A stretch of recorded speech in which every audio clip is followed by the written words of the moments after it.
Donc tu fais de la musculation depuis quelques semaines, voire peut-être quelques mois, mais ça ne se voit pas. Tu as l'impression de ne pas obtenir de résultats. Il te manque quelque chose pour faire de vrais progrès. Salut, c'est Romain et dans cette nouvelle vidéo, je voudrais te montrer 5 points essentiels pour être sûr de gagner de la masse musculaire sur la durée, séance après séance. Ces 5 points, c'est un petit peu comme une checklist. Si tu coches toutes les cases, ça marche bien.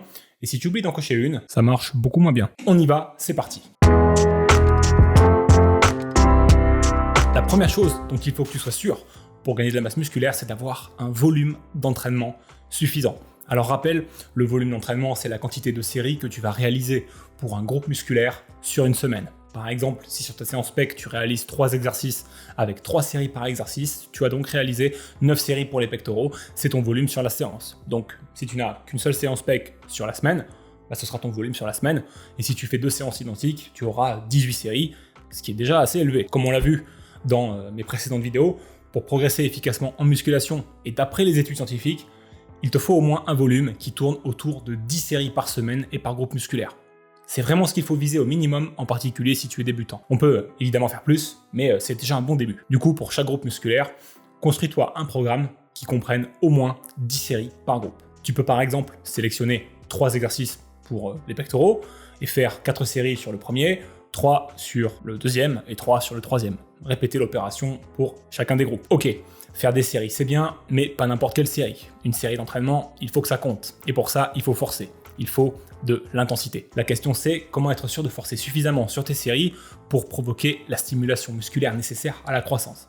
Pour ça, on va prendre une échelle de 1 à 10. 1, c'est la série la plus facile du monde. T'es même pas essoufflé à la fin, c'est même pas une série d'échauffement.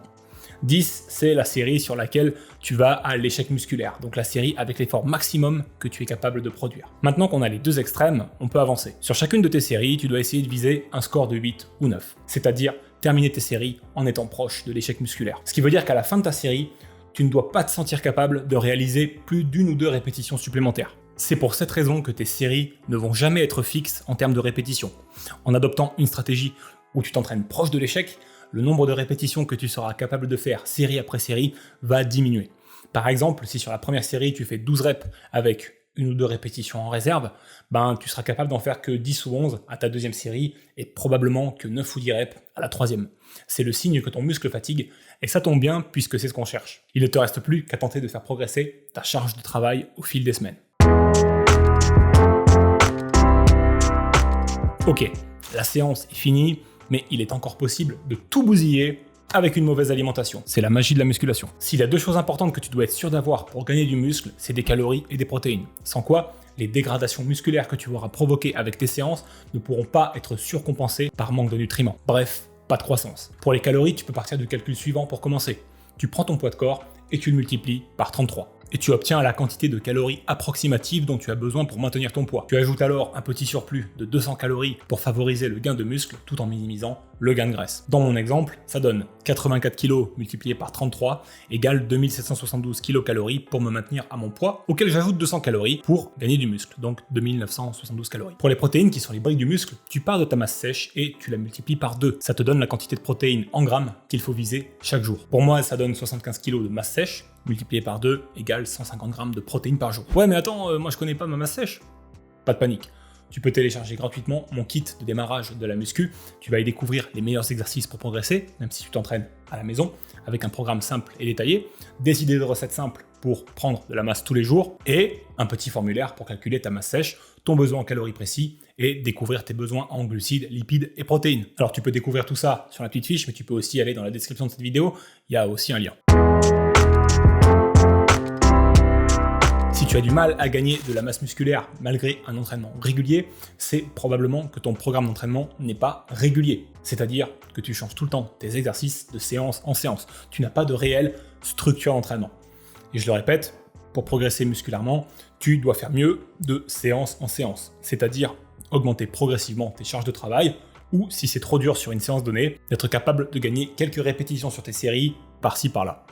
Donc si tes exercices changent tout le temps, et que tu t'entraînes au gré de tes envies, ça va être très compliqué.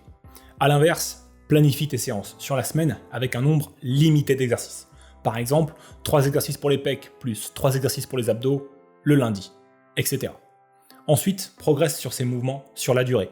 C'est de la discipline, mais c'est la clé du succès. Et n'oublie pas que échouer à planifier, c'est planifier son échec. Le dernier point important, c'est celui qui va te permettre de tenir sur la durée. C'est le contrôle de tes résultats.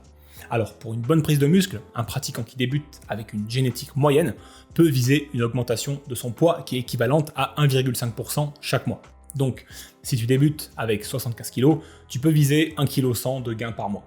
L'idéal, c'est de te peser au moins une fois par semaine et de faire ensuite la moyenne des 4 semaines pour voir ta progression sur le mois actuel par rapport au mois précédent. Tu vas ensuite compléter ce suivi de progression par des photos.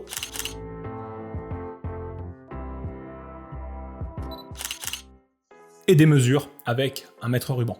Le plus simple, c'est de mesurer les zones de ton corps qui sont les moins riches en graisse et qui du coup ne vont pas t'induire en erreur si tu perds du gras pendant ton processus de gain de masse musculaire.